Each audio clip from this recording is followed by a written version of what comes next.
All right, we'll make a start. Welcome everybody. For those who haven't met me, my name's Anthony Smith. I'm the current chair of the Airworthiness Department. This is my second attempt at an airworthiness webinar. The first one was about 6 months ago. It didn't run quite as well as I'd hoped. So this time, instead of using GoTo, we're using Zoom, and hopefully it'll run a little bit smoother.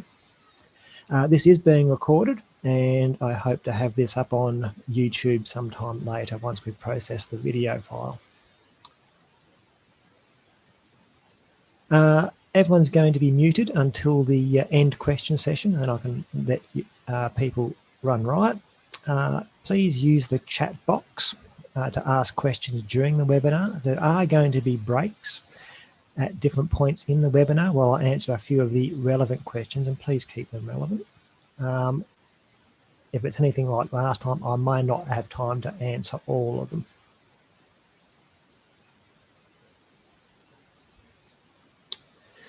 So tonight's webinar, I'm going to be covering where we're currently at with the current health of the airworthiness system, what some of the tasks we are currently doing within the Airworthiness Department of GFA, and some of the fun things, the recent defects and incidents that have occurred within the last 6 months.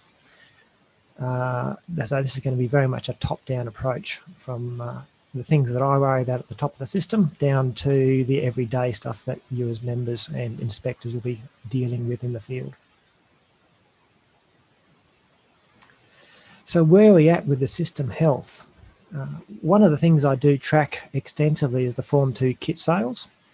You need two things to go and enjoy gliding. You need people to go and do it, and you need to have serviceable aircraft.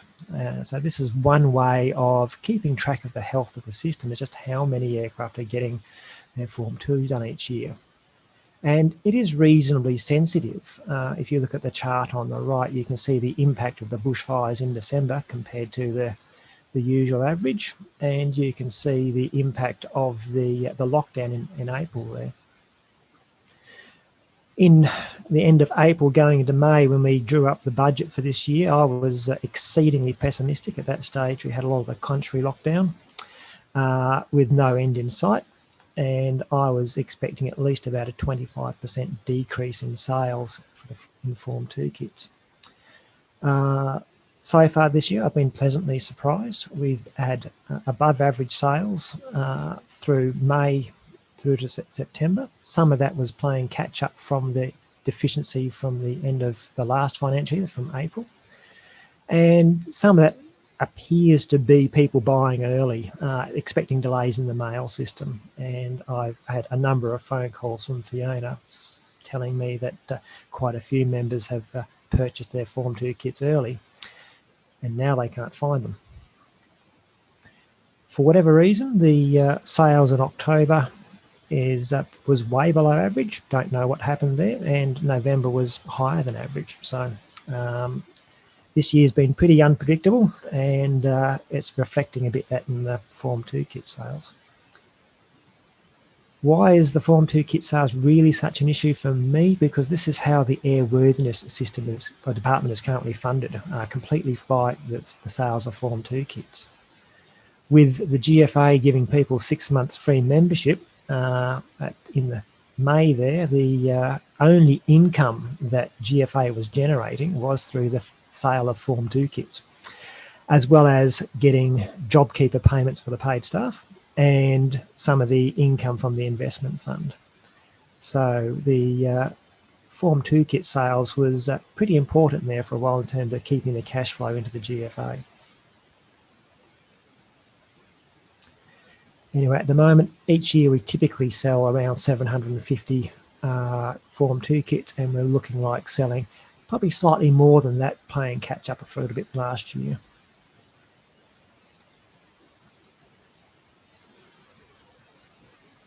This is something I generated back in October. I present this to the exec and to the board every 6 months as a bit of a snapshot of where we're at.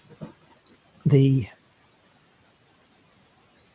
solid line represents the current membership, and the dotted line represents where we were back on the 28th of March. So a little bit more than 6 months. It's about 7 months.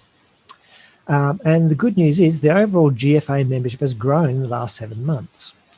I've spent some time talking to other adventure activities in the Adelaide region, and they're seeing similar numbers with a growth in people participating. And their concept is that because people are no longer able to travel overseas, people are now looking to do local activities. And I've spoken to several clubs who have seen quite a bit of increase in people wanting to learn to fly. The overall picture in terms of airworthiness ratings, and I'm looking at the replacement of components and annual inspector. Now, those two lines represent the numbers of people with that rating as their highest rating. So anyone who is an annual inspector automatically has replacement of components, but the line there represents people who only have replacement of components. And across the bottom, we've got age group, and the numbers are up there on the left-hand side of the screen. So we had a lot of difficulty running airworthiness courses this year, obviously with COVID. The courses in Victoria were cancelled, and as was the ones being run in South Australia. The courses run in Camden in New South Wales had fairly low attendance. So we didn't gain membership, not gain airworthiness rating, didn't lose out too much either. But the one thing that this chart tells me is that our current training system is very unhealthy. We have a very, very low involvement of people below the age of 45. And that is a concern. It tells me that something is wrong with the way we are carrying out our training, and that people in that age groups below 45 are either unable to get the training due to various problems, various reasons. And I'll be talking about that a little bit later on.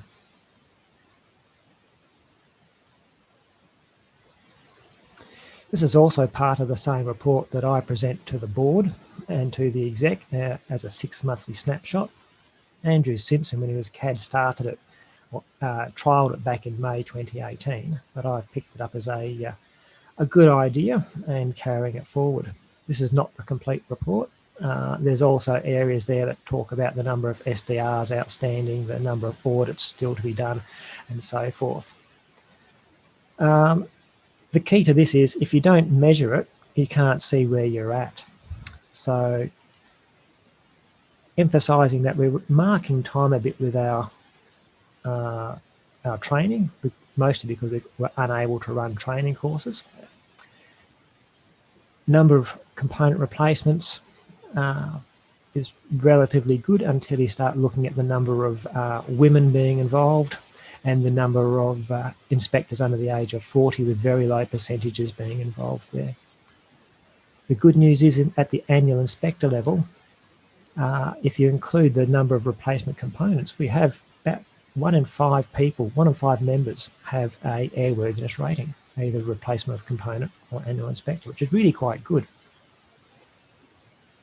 Except they're all in the older age groups, and we're not really able to engage the ladies out there or the people under 40 very effectively. Minor repairs and major repairs are very static. Weight and balance, we cannot run courses at the moment until we get the CASA approval for that, and that's still in progress. I'll talk a bit about that later on as well. Engines, there's a lot of jumping around in the numbers in the last 6 months from the engine course, inspectors. That's not from running courses. The transition of people's ratings and data into Go membership was done exceedingly poorly, in my opinion. And this is mostly correcting the data that was misentered into Go membership, so people fixing up their ratings. So a bit misleading there when you see such large jumps in numbers.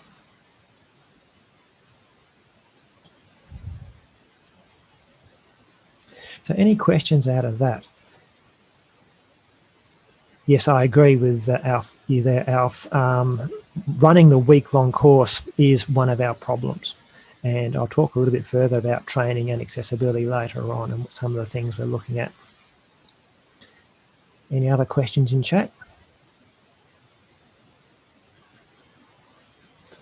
All right, I'll keep on rolling on. Hang on, there's a Q&A. What's that at the top there?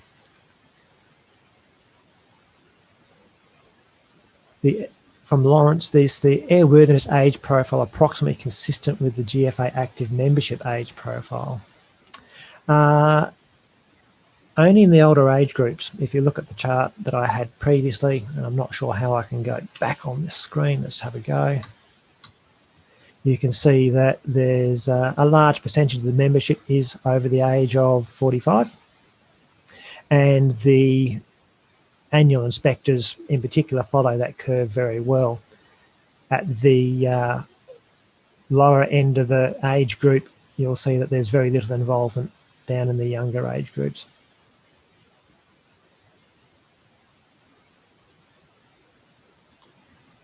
And I'll keep on moving on there now. Let's close down that Q&A. No, that's not what I wanted.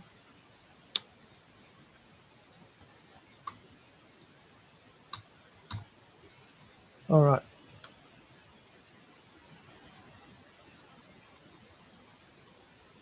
We'll talk a little bit about what we are currently doing. And I'll talk a little bit further about the training questions that are popping up later on, because I've got a little bit about this coming up. I ran a brief survey to the annual inspectors, and they gave me a number of replies. We'll talk about that. I'll talk a little bit about the online Form 2 returns. Areas that are things that have been improved in the maintenance release. There's a new batch printed that should be hitting the streets very shortly. Some more about the training courses. I'll mention weight and balance and some of the problems we're having there. The results from AD 688 and some of the things we're talking about with the website.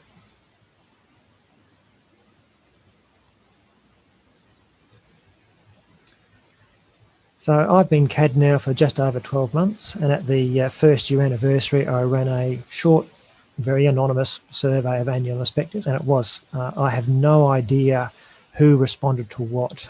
There was a number of people who asked me direct questions, and hopefully they're not expecting a direct response because I simply can't put names to what was put in. Or what was submitted, I should say.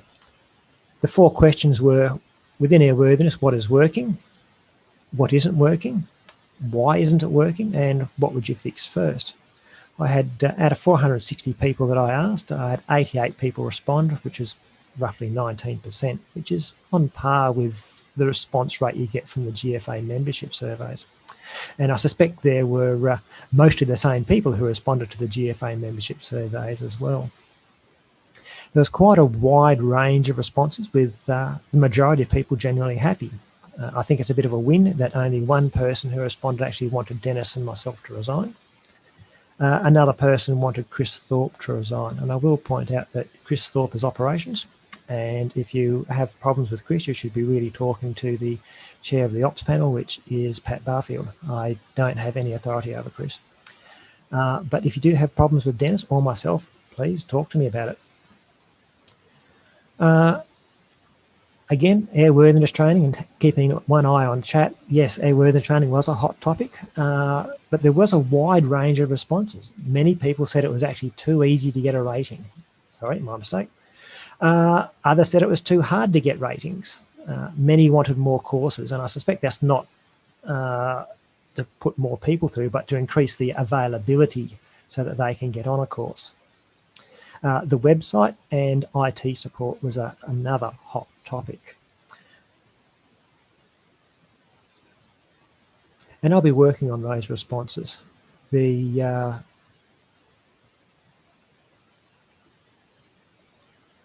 I'll be working on those responses. There's some interesting concepts there. I do need to try and chase down a couple of individuals who offered to some assistance and to help.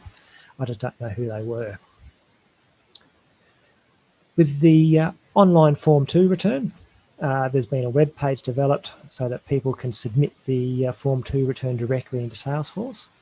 It does some basic error checking that we typically see when people do their Form 2 returns. It helps reduce the typos.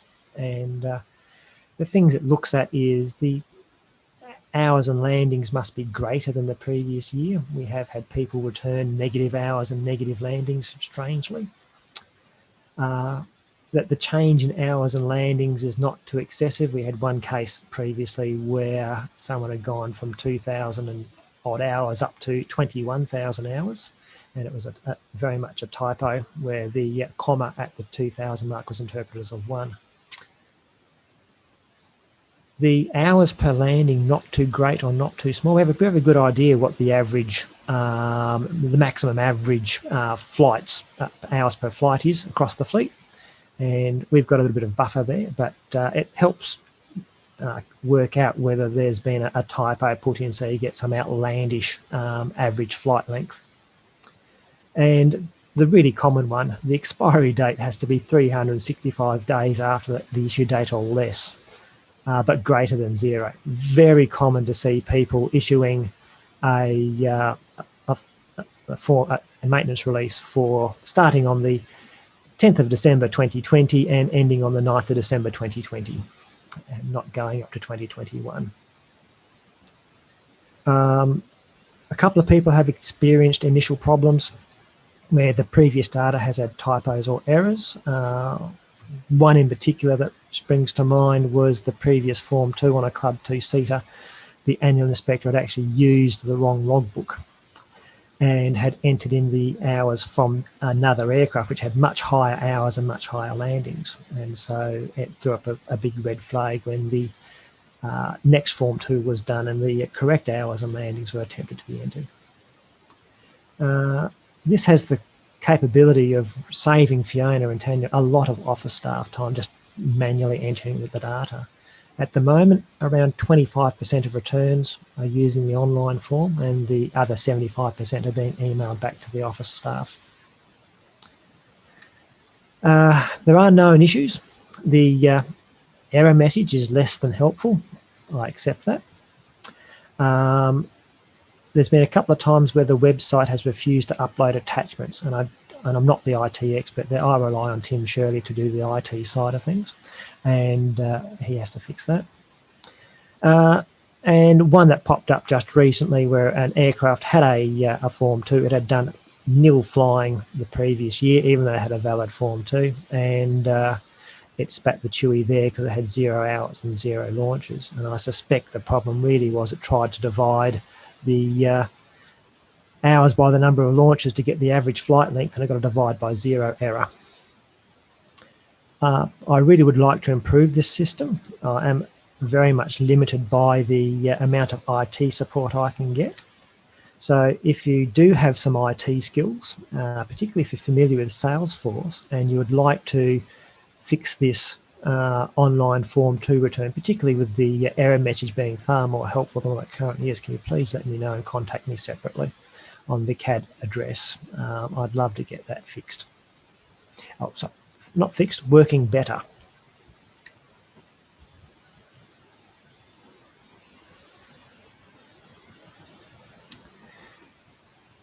We order the maintenance releases, the Form 1s, in 2,000 batches, or batches of 2,000, and we're selling around 3 of the non-powered sailplanes to every single one we sell for the powered sailplane. So we chew through the non-powered sailplane maintenance releases quite fast.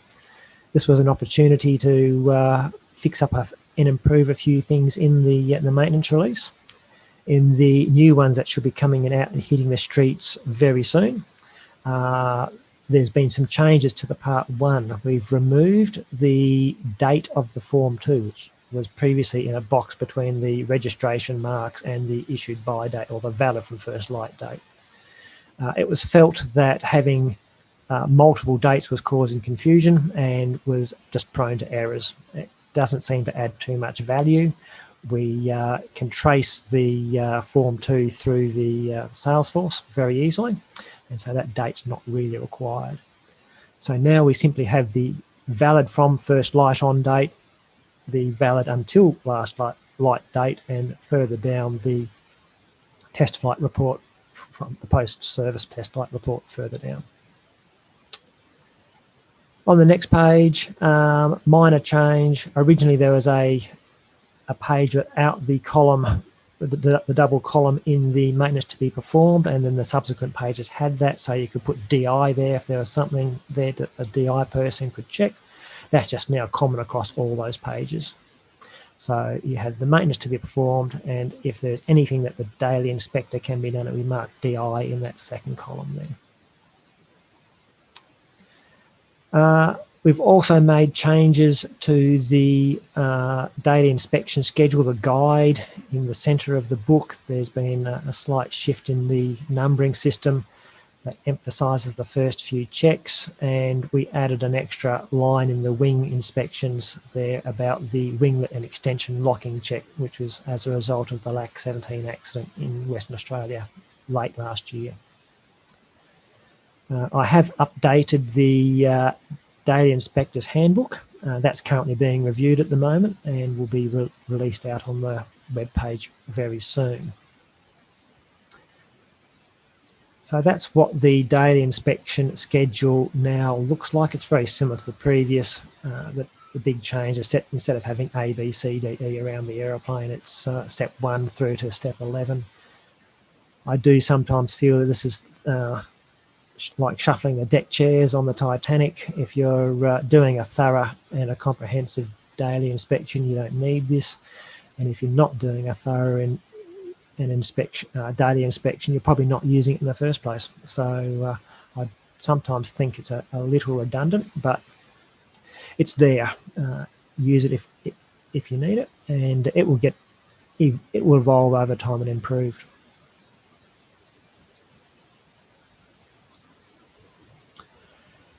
With the number of reports of problems with daily inspection, I've created another airworthiness poster. This has been printed at A3 size and is being sent to all the clubs at the moment. Hopefully it'll appear on a notice board or in the hangar at the club near you sometime shortly. I do want to have all these airworthiness posters available for download off the website at some point, and that's something that Sarah and I will be working on in the future. This poster highlights some of the more common reported problems we see with daily inspection, and I will emphasise the reported problems. I'm sure there's a lot more problems that go unreported than we know about. Incorrect maintenance release used. We see it several times a year where people have picked up the maintenance release from the wrong aircraft and DI'd the aircraft based on that. Several times we've seen the aircraft DI'd and it's been outside of the valid dates inside the front cover. Very common is scheduled maintenance being missed, so they're not checking that. And the one of major concern is we're still getting frequent reports of the safetying of wing connections, tailplane connections and control connections not being appropriately safetied or disconnected. And I will point out that on average we have one glider per year in Australia attempt to go flying with something disconnected or it becomes disconnected in flight, and that's relatively scary when you consider the consequences of that. And I'll talk about one of the more recent ones that happened recently very shortly. Yes, thank you, Peter. Yes, I think the daily inspection schedule is useful, particularly for training people, but we'll see how it goes.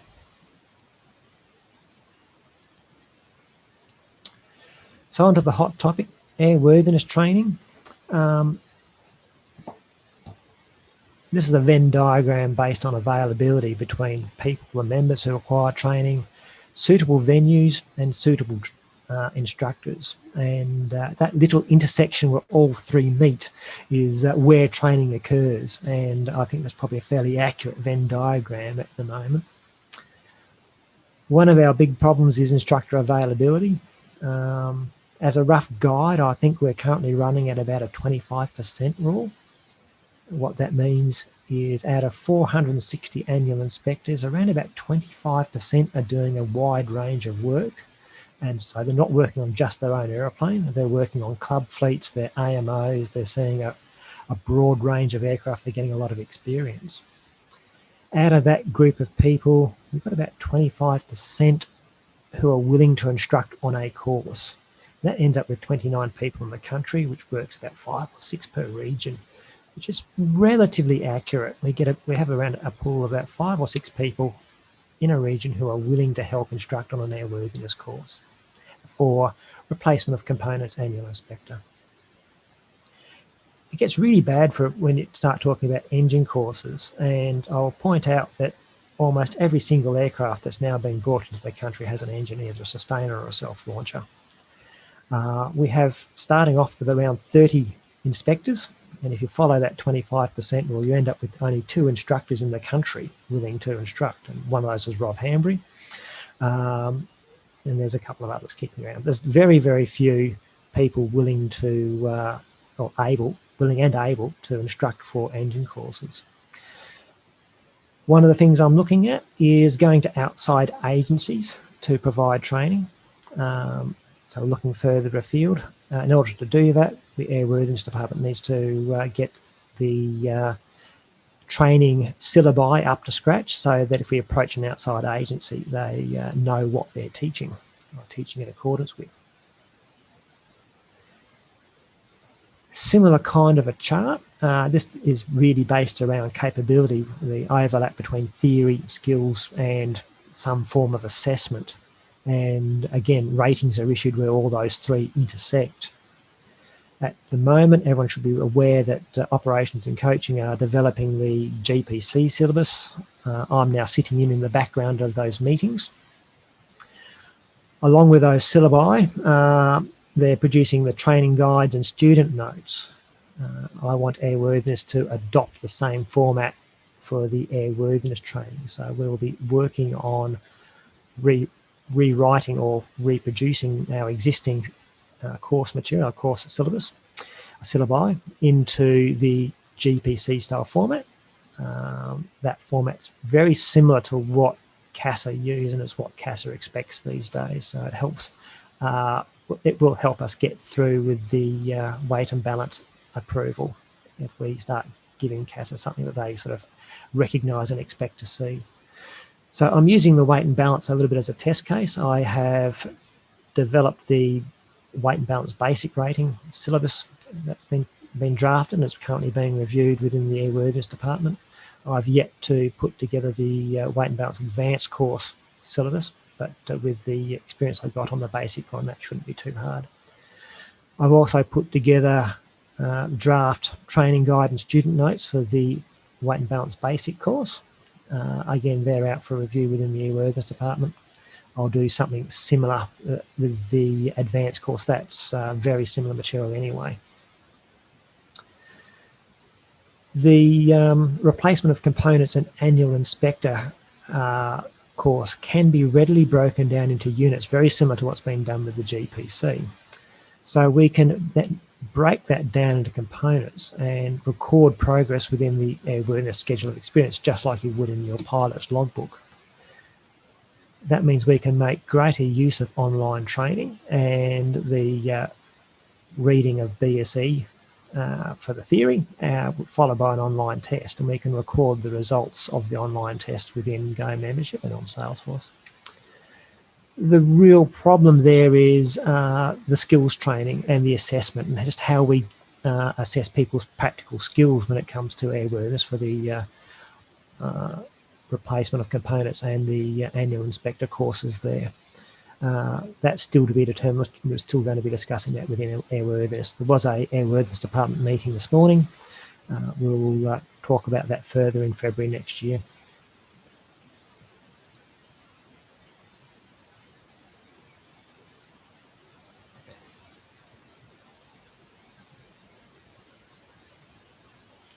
And just looking at some of the questions coming through at the moment, could someone who does their own aircraft as an annual inspector be usefully used to instruct on the common aspects of an annual inspection?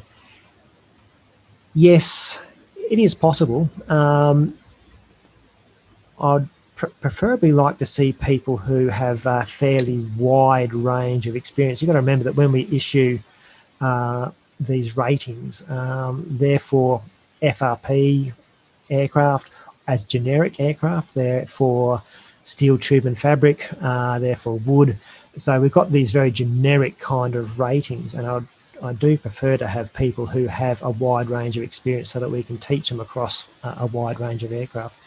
It's fairly rare that we issue a airworthiness rating for one particular type of aeroplane only. And there's a few instances there where we've given people annual inspectors for their own aeroplane only, whether it be an LS4 or a DG200 or whatever. Yes, it's possible. It does depend on the quality of the person.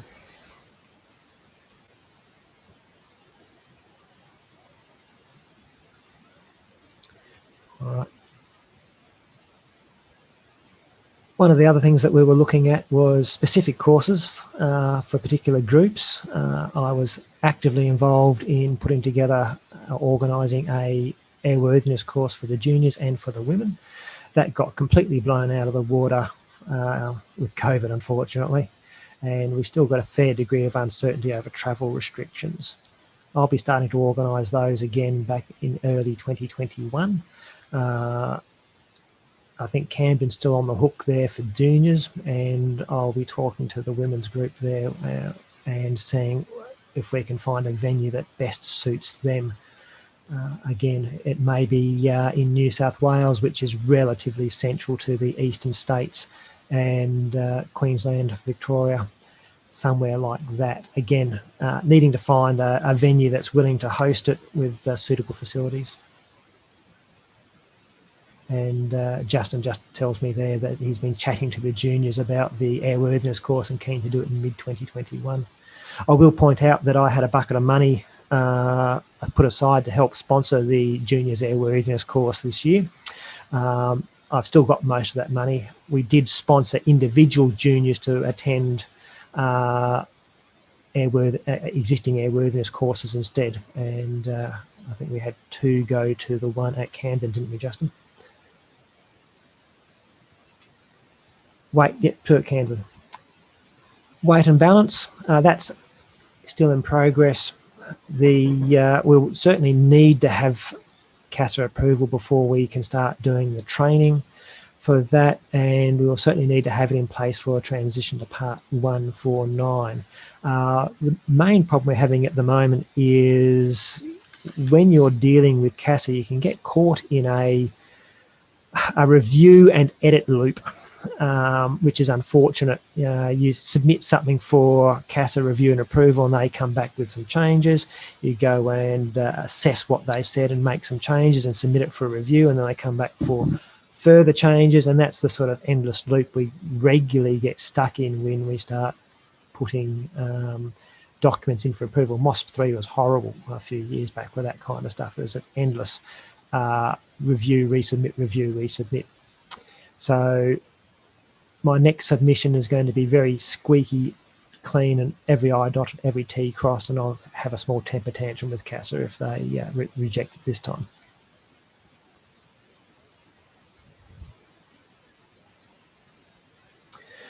So AD 688 was for the inspection of elevator push rods in the aft fuselage. This was reported via a third party with not a lot of information available. That photo is effectively the sum total of information I received. The owner of the aircraft did not want to put in is presumably someone who's very disgruntled with GFA and did not want to put in a defect report. I'm told that the owner did inform Shemperth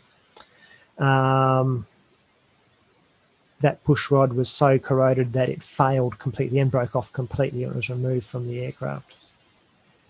Disappointingly, I'm since been told that some similar cases, much milder than this, is pretty extreme, were found by others before but simply not reported. When I reviewed the existing reports, there was only one report on corrosion of the engine bay fittings from urine leaking back in through the drain hole at the bottom of the engine bay. This is what we think is going on. Urine and possibly even water from water ballasters running down the fuselage, encountering the positive pressure from the bow wave of the tail wheel. There's probably a little bit of lower pressure in the fuselage from leaking out around the canopy or out through the wings, the upper surface of the wings. And then it's spraying upwards against the push rod on the bell crank. I'm told typically what people find is that the bearing corrodes up and seizes up and starts spinning on the bolt, which causes a stiff elevator feel. And it's not until I look inside that I realise how severe the corrosion is. So there's also been reports of urine spraying onto elevator fittings and similar down the back of the aeroplane, causing corrosion. And urine, when it starts to evaporate, gets very concentrated and becomes very, very acidic and can be very, very corrosive. This was an example of a Ventus 2 CT. The upper photo was included in the AD. It was accessed by putting an inspection camera down through the top of the fin, showing the extent of the corrosion that we could see with the inspection camera. I was actually quite surprised with a relatively modern aircraft that are still using the open self-aligning bearings and the felt washers over the outside. And I can only imagine the effect of having those felt washers absolutely soaked in urine and then really focusing the corrosion onto that bearing, just trapping it there. We saw an amount of bubbling under the paint, as you can see there. This was the upper surface that you could see on the top. And when we pulled the push rod out after chopping some holes in the fuselage, you can see the extent of the corrosion on the underside of that tube. This is the same tube as the photo as above. And there was a big bubble of rust where that arrow is roughly, that caused actually a pinhole completely through the push rod. So that was well on the way to causing either a corrosion failure or a fatigue failure.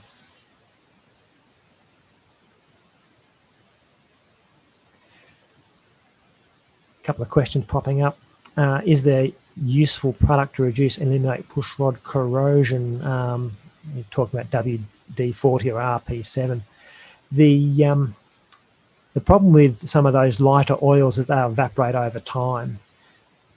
Typically, these tubes are painted in 2-pack polyurethane paint, which is normally pretty good and pretty resistive. I'm actually quite surprised by the extent that it's attacked the steel tube. Yes, regular application of WD-40 RP7 will help prevent corrosion by forming an oil layer that disperses the water-based acids from there. The one I'm actively involved in is looking at putting a bit of mylar over the drain hole with the adhesive tape on the leading edge, on the forward edge. So far, we've demonstrated that water will escape through the drain hole from inside the fuselage when that's placed over the drain hole. I would like to see if we can find a way of testing it in flight to see whether it allows moisture to escape into the fuselage in flight. So I'll be talking to a couple of people there about that.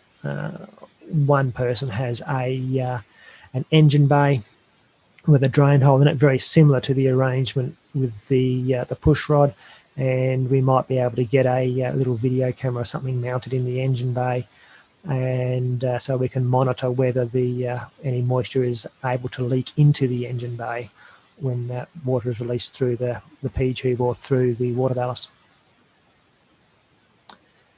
LPS3 is a military approved corrosion preventer. Yes, that is actually a preservative grease. It's a very heavy film forming grease. So you spray it on and it dries out into a very thick, gooey kind of film. It's great for long-term preservation and corrosion prevention. It was used extensively on the P3 fleet when I was there. Very difficult to get off, actually.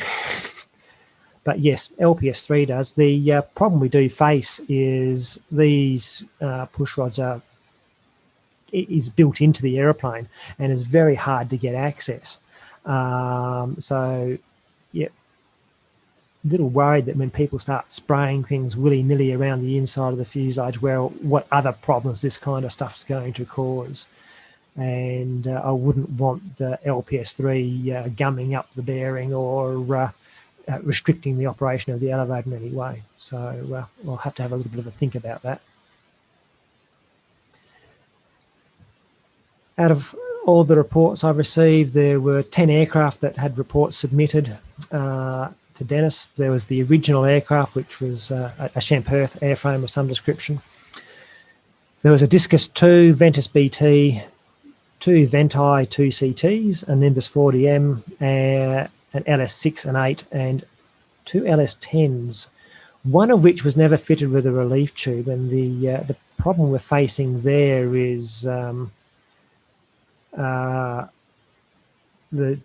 they have an issue there with the drain hole doesn't line up either. There's not a drain hole in that area. So we're starting to wonder where the moisture is coming from in the LS series aeroplanes. So that's currently under investigation. So at the moment, if you are the owner of a Champerth aeroplane or an LS aircraft, I will be doing regular inspections of the push rod at the Form 2s. Other aircraft that got reported was a JS1 with corroded rudder brackets. That was a repeat offender. The rudder brackets have already been removed and repainted once before, and then the corrosion's come back. And there was a Standard Labelle which had corroded tailplane fittings. So the Form 2 inspection schedule that comes out with the Form 2 kit's been amended. There's a line there to include a hint to go and inspect the push rods and keep an eye on those. It's obviously somewhere that people haven't been looking. It's difficult to inspect and people weren't thinking to inspect there. Now that we know, we should be looking there more frequently. Yes, cold soaking of the airframe is a possible one. Going back to my P3 heritage, we actually found that one of the most corrosive environments for the P3 occurred when it was flying to Richmond for major servicing. The aircraft had major work done in Sydney. And what was happening was the aircraft was getting a light film of salt from all the saltwater operations.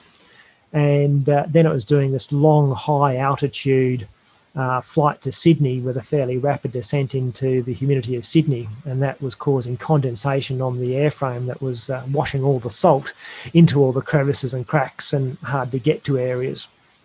So it was the condensation on the cold fuselage that was causing a lot of the issues, not necessarily the low-level operations over salt water. So yes, touring motor gliders operating around the coastal area are an issue, particularly if you've got things like motorfalcons, steel tube fuselages, things like that.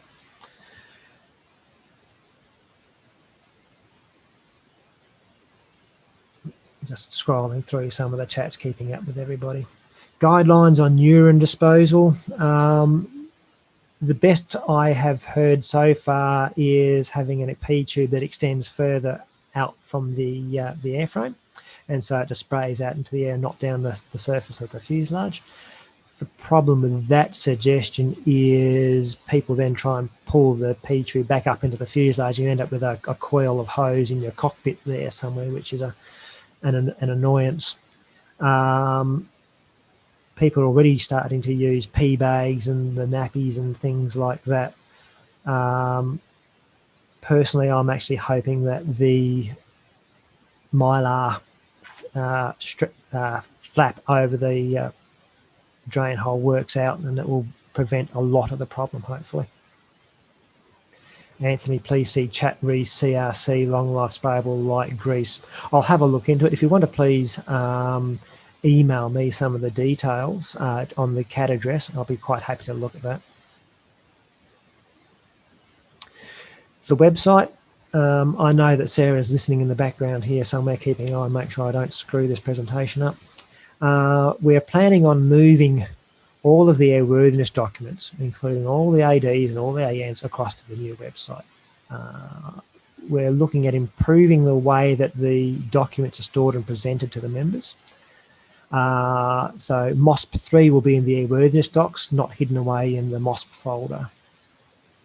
We're looking at vastly improving the AD and AN search function and make better use of tags. Now, I will point out that during the lockdown period, I had Dennis go through all of the ADs and put tags against them for the aircraft type that they were relevant for. So once we get a search function on the tags, it will simply pull up all the aircraft that all the ADs that have been tagged for that aircraft type when you enter that tag. So what I'm looking for is a document page where you can select the manufacturer, then select your aircraft type from a pull-down list, and then it will list all of the ADs and ANs, including the general ADs and ANs that are relevant for your aeroplane, which would make it infinitely easier for people to find the ADs and ANs. This will apply to the GFA ADs and ANs, and I'm sorry, I cannot help you with the EASA ADs and the ADs from other countries. This is not a small undertaking. There's over 1,000, I think, ADs and ANs to transfer over, and there's another several hundred airworthiness documents to transfer over as well. So that's no small feat and no small task. Other ones is defect reports. I would like to have the ability to produce a regular summary of aircraft defect reports, very similar to what Chris Thorpe is able to do with the incident summaries that he publishes. All the hard work gets done in Salesforce behind the scenes with the investigation and embedding the photos, and then all Chris needs to do is hit a button to produce a report from date 1 to date 2, and hey presto, it all happens. We do not have that ability in Salesforce for the defect reports at the present time. And so a second request tonight, if there's anyone with IT skills in Salesforce who would like to volunteer some time and work on a system so that defect reports can be readily published and get them out to you, I'd very much like to hear from you. If you can contact me on the CAD address offline, that'd be great. And a brief reminder that Go membership is user-driven. There's far less ability for the people in positions of authority to influence things and do things for the members. So if you are issued with an airworthiness rating or any other form of credential, you will need to log in yourself and apply for that credential along with the proof for it.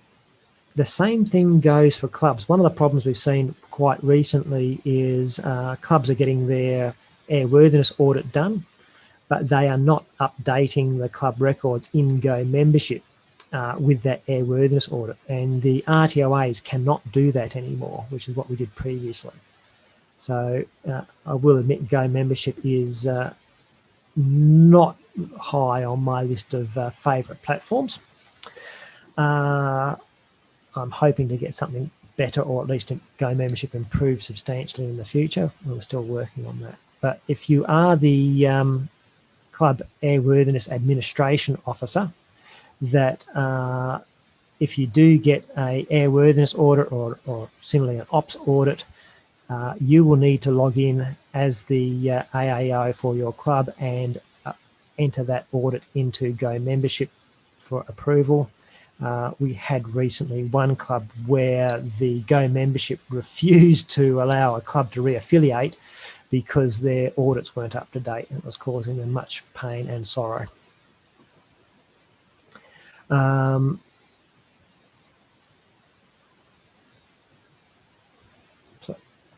Please suggest if you agree that a diligent, common sense, reactive response to ADs would be useful to other annual inspectors, e.g.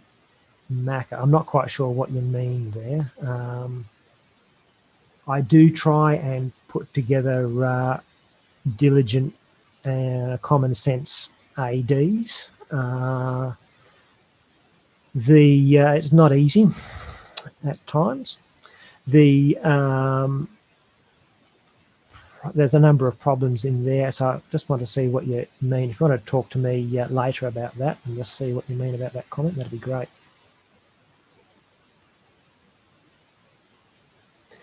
So any questions? I'll just check the Q&A.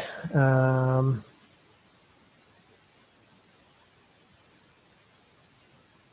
right. No. So any other questions at the moment?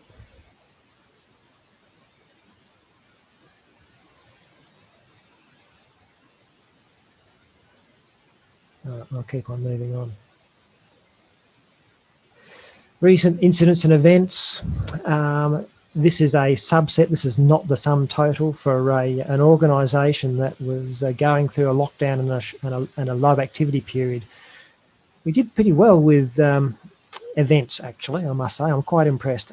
Hopefully this actually means better reporting rather than being more accident prone. First off the list, a discus, 9th of September, club aircraft, club pilot. During the daily inspection, the pilot installed the front battery but had trouble securing the rear battery. After several attempts, the pilot gave up and went flying anyway with the rear battery unsecured and not documented anywhere. And didn't tell any of the other pilots who were flying that aircraft at the time either. That pilot was counselled at the club about what to do. Honestly, common sense. If you're encountering problems, ask for help. Get a second opinion. It's not that hard. An LS7, 2nd of November 1920. These were all originally actually in calendar date, but I moved them around a bit to fit some photos in and stuff like that. This was a club aircraft being operated by a club pilot, but at an event away from the home airfield. The pilot returned from a cross-country flight, hooked up the towing gear, but left the boot of his car open so that when he drove off, the trailing edge of the elevator contacted the boot lid. The aircraft was subsequently repaired at the workshop at the event airfield by an appropriately rated person. The repair to the trailing edge of the elevator was 150 mil by about 65. Control balance was not carried out afterwards. The damage and repair was not recorded in the DI book, and the club owning the aircraft was not informed subsequently either. So the RO, or in this case the club, didn't know about it, and only came up in polite conversation sometime after the event that this had happened. Bit of a worry that an appropriately qualified person did the repair but didn't carry out the control balance. The air control was subsequently checked for balance and was found to be quite okay. The problem would have been if the control balance was right on limits and this repair was just enough to tip it over, then you very much could have had a situation sometime later, the aircraft doing a V&E run or a high-speed run, encountering elevator flutter, wrecking the aircraft, potentially killing the pilot, and no one would have been able to work out what, where, when was the triggering event for this.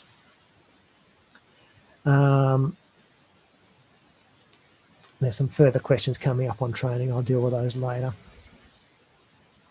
So if you're doing control work, repair work on controls, it is a major repair and you do need to check the control balance afterwards.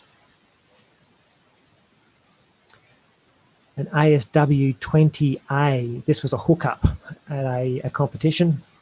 The ASW-20s were not fitted with a nose release, and there's a technical bulletin which authorised the fitment of a nose release as a mod afterwards.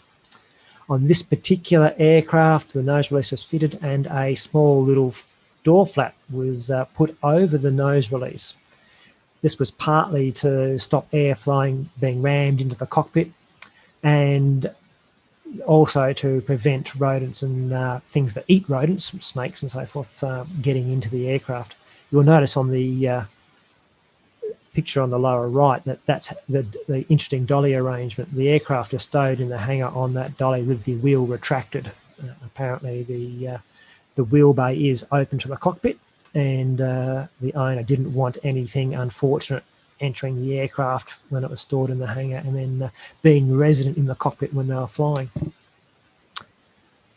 The pilot on this day was asked by the owner to launch in high tow, as there'd been previous damage to this little flap door resulting when it was low towed. I must admit, this flap door was very nicely made, and the photos I've seen when it closes are a very neat fit, so quite good workmanship. So 10 out of 10 there. Probably minus several tens of points for thinking, actually. On this day, the tow plane and the combination with the glider entered a thermal, and the pilot found that they could not release the tow cable. The tow plane was informed and started to return to the airfield. As the tow plane departed the thermal, a large bow formed in the tow rope, and the pilot held the release open, and when the tow rope pulled tight, it released with quite a bang. The pilot then went back to the thermal and completed the task of the day, and on landing found that the door over the nose release was twisted out of position. So obviously at some point the rope has become wedged around the back of the door and has been pinched under it there. The door is spring loaded, so when the rope was in place, the door would have been trying to close over the rings and the rope. This is an unapproved mod, clear and simple, and the common sense logic would have been, if you had problems with it before, why are you continuing to persist with it? You should have looked at either a better solution to fix this problem. The owner's been told not to refit the door.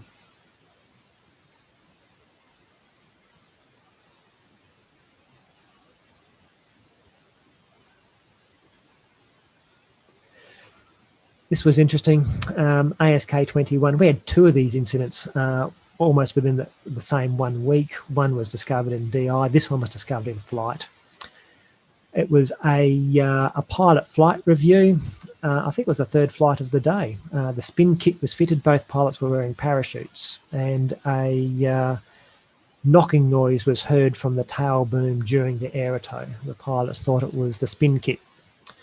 The noises were heard again subsequent after they released. They thermaled to 3,000 feet and carried out a control assessment. The noise at that stage was thought to be caused by the rudder. They could reliably get the banging noise happen when they kicked the rudder around. A gentle descent was carried out with landing with a safe landing with minimal control input. When they landed, there was a loud bang from the rear of the aircraft. The tailplane was found to be able to move freely up and down by 8 millimeters. The tailplane had been held in place by the gap seal tape until the tape gave way. The aircraft had been rigged a few weeks ago after the annual inspection. The bolt in these aircraft comes down vertically from the top. It has a number of grooves machined into the head of the bolt that a spring pin locks into those grooves to prevent it from unwinding. Not clear as to why the bolt was in the position that it was. It was either not installed correctly at the rigging after Form 2, and that just was purely the tape holding it in place all that time. The aircraft that was found with a small amount of movement at DI was felt that the spring had been deformed over time and was no longer putting appropriate pressure and locking into the groove in the bolt. And on this particular aircraft in flight, sealing tape had been put over the bolt hole, and I understand that the spring-loaded pin sits proud of the surface of the tailplane, and it may well have been that along with the spring being deformed, the tape may have been holding the spring away from the bolt and was slowly unwinding over time. To Alf and others, will this presentation material be available later? Yes, this is being recorded and it will be put up on YouTube. So that was a scary day at the office for 2 pilots. Fortunately, at the time they had parachutes, they were intending spins. But yeah, that from my point of view, having 2 reports of very similar occurrences within the same week was a little scary.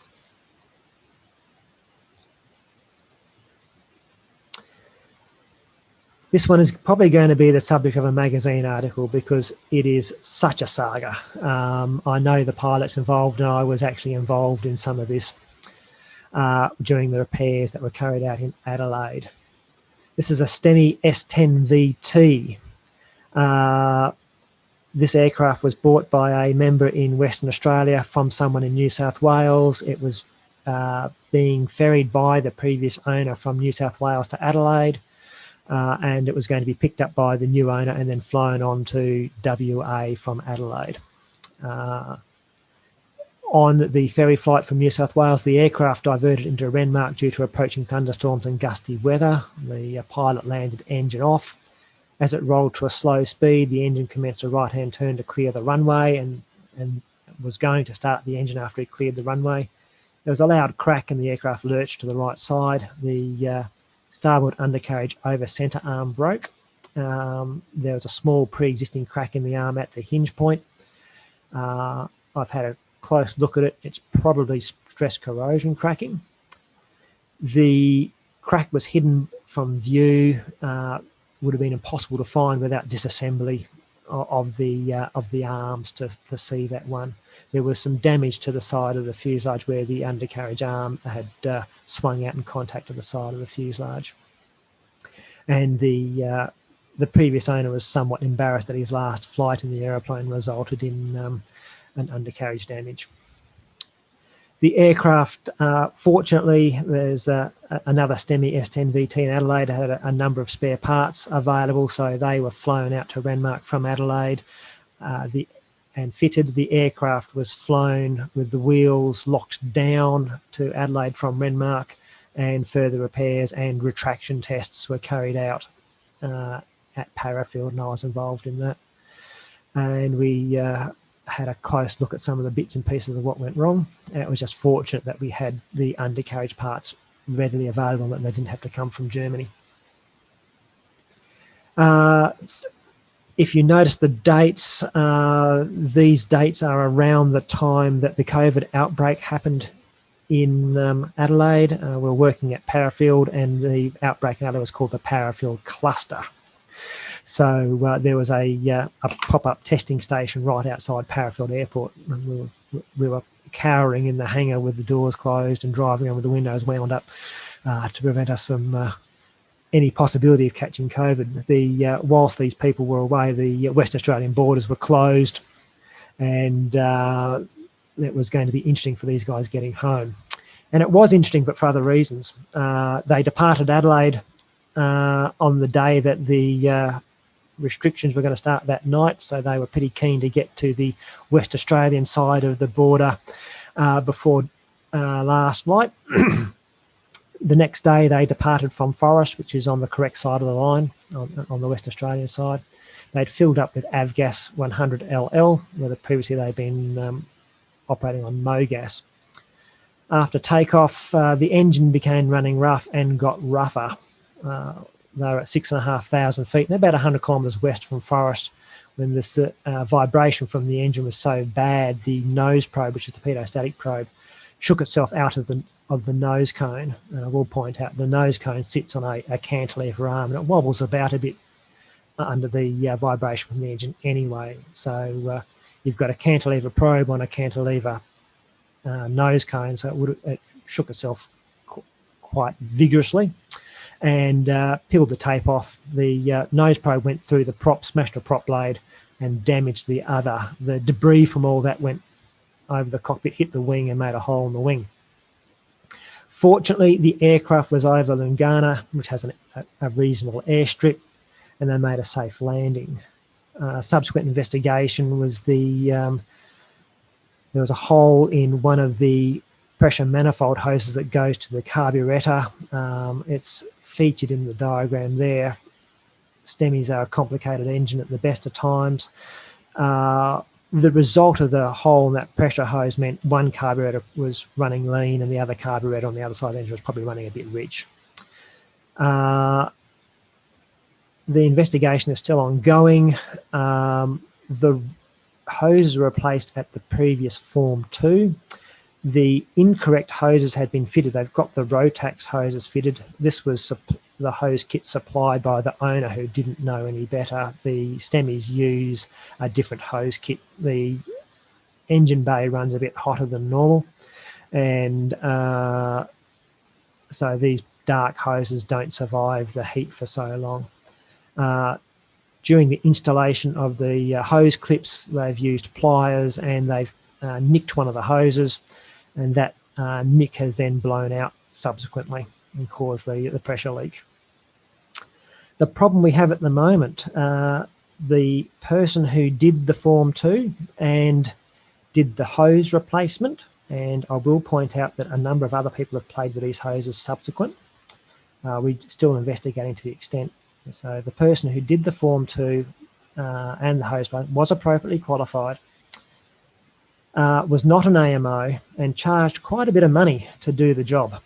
I understand that this rescue, where parts were flown out in a certain PC-12, you'll work out who the owner of the spare parts in the PC-12 is, another STEMI owner in the country, was flown out at great expense to the aircraft insurer, who's now looking to see whether they can get some of that money back and who to blame.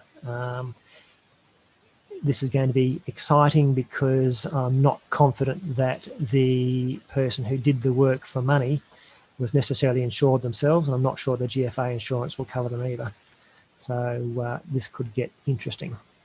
I'll leave it at that for the moment.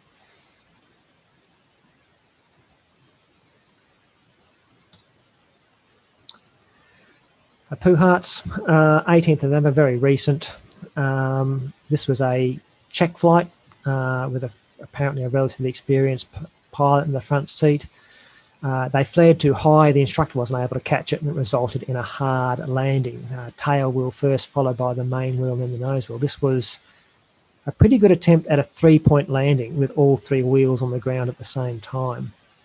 The tail boom was inspected after the arrival, and the controls were checked from the outside of the aircraft. This was a pretty superficial check of the aircraft. The pilots didn't realise that they'd come down onto the nose quite so hard, and the underside of the forward fuselage wasn't inspected. They would have seen that they actually managed to get the belly of the aircraft between the main wheel and the nose wheel to contact the ground, as the scrape marks in the photo down below, which is quite a bit of compression on the main wheel and on the nose wheel.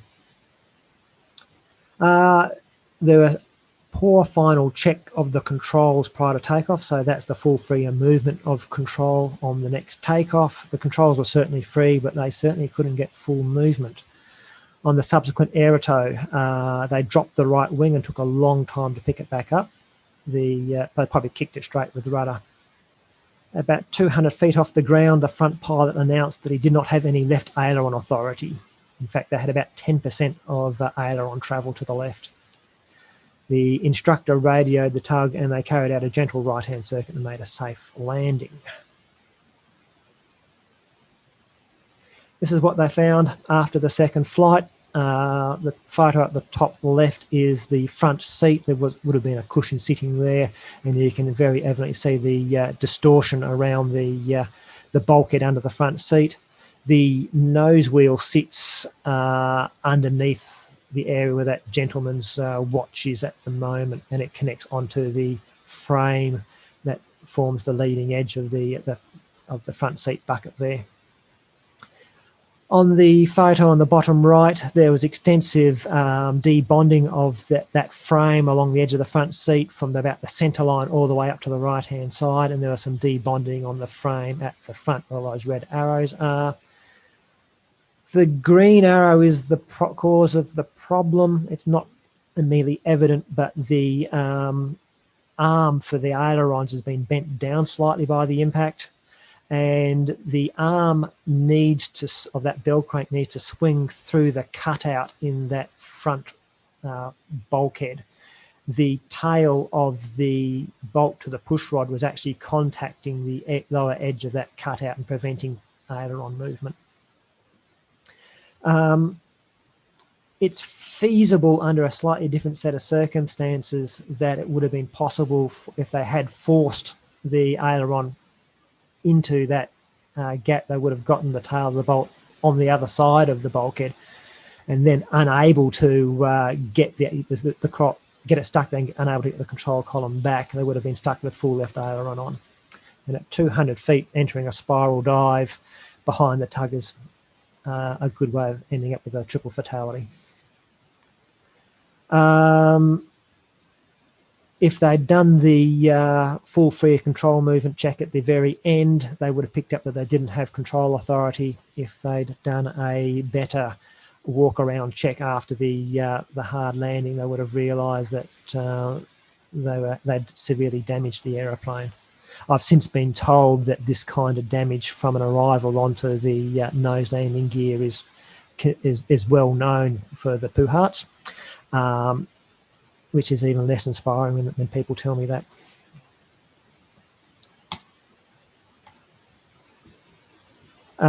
This is not a unique problem. I attended the Cadet Branch Air Force Airworthiness Review this year, and they've reported they have extensive problems with the DG1000s. They tend to land tail first at the best of times, and that people aren't doing appropriate post-arrival checks when that happens. The DG1000s tend to damage the wheel box where it attaches onto the back of the rear of the bulkhead at the backrest of the rear pilot, apparently. In this case, this is a fairly simple representation. There's been a large force applied from beneath the aircraft. It's caused the cockpit frame to flex outwards, and remember that around the cockpit you don't even have the full ring of the structure. You've got a half ring because of the canopy on the upper side doesn't really count. It doesn't offer any structural resistance to this. And as it pushes up, you get that oval shape in the fuselage shell, and it puts a large amount of tension on the edges of the frame and pops the frame off. And as I mentioned on the points there, you'll also get localized damage where the wheel is attached onto the inside of the fuselage. It's important when you do these post-arrival inspections to follow the load path through the airframe, so from the wheel into the airframe and then from that bulkhead and the frame into the fuselage. Particularly on FRP and wooden aircraft, if you've got a steel tube aircraft, it becomes readily apparent that the steel tube's been bent. The metal aircraft is also a little. I'm seeing in chat there people mentioning PW6 and K21s are also prone to this sort of thing. I will point out that the front pilot on this occasion was 110 kilos and was wearing a parachute, so minor overload in the front cockpit probably didn't help. Chris Thorpe put out an ops alert on this. Chris and I discussed it extensively. Rather than the airworthiness team put it out, I asked Chris to do it because I thought they'd get more readership that way. I'm duly concerned that with only 1 in 5 members having an airworthiness rating, that 4/5 of the gliding population tend to tune out that anything that the airworthiness department put out. So I thought it would get better, get the message across better if Chris put out the alert, and has given me a few ideas. In a few months' time, I'll get my creative skills together and maybe put out another airworthiness poster about how to inspect aircraft for these kinds of arrivals.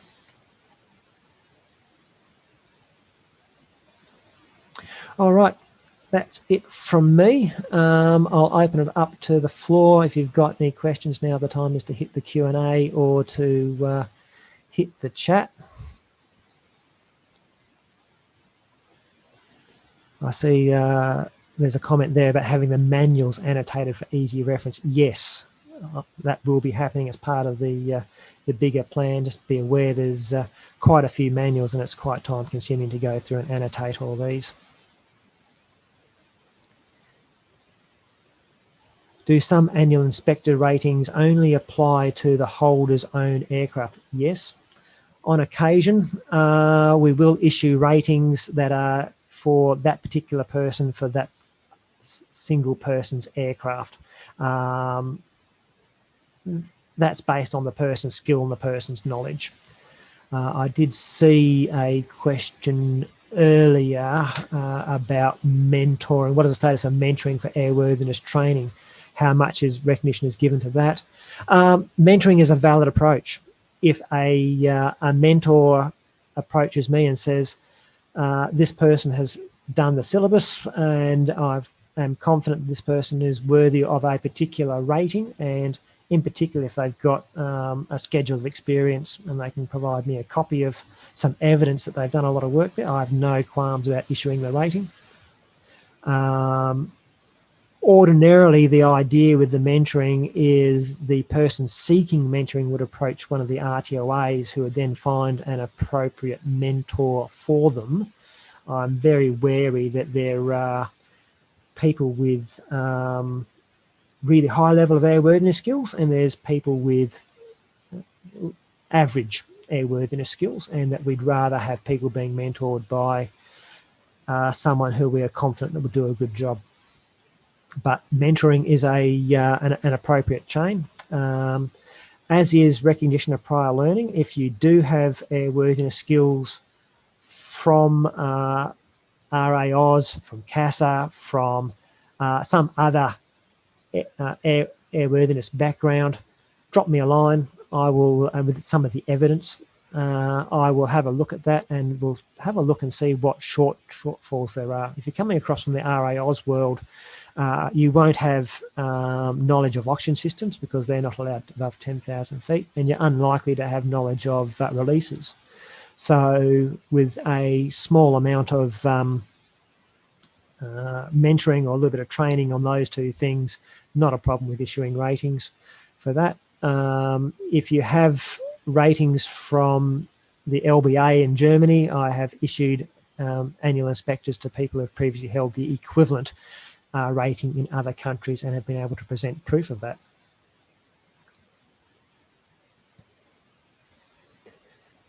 Reading through some more of the comments. My question about Form 2, I'll open up the questions page here on the screen. Revalidation is a hot topic. I am leaving that up to the local RTOAs to sort out. The refamiliation training, I am hoping to get an online exam up and running along with a bit of a chat from one of the RTOAs to try and sort that problem out. The refresher training, I'll reinvigorate that early in the new year. We're seeing the air data test kits coming out from John Warrington.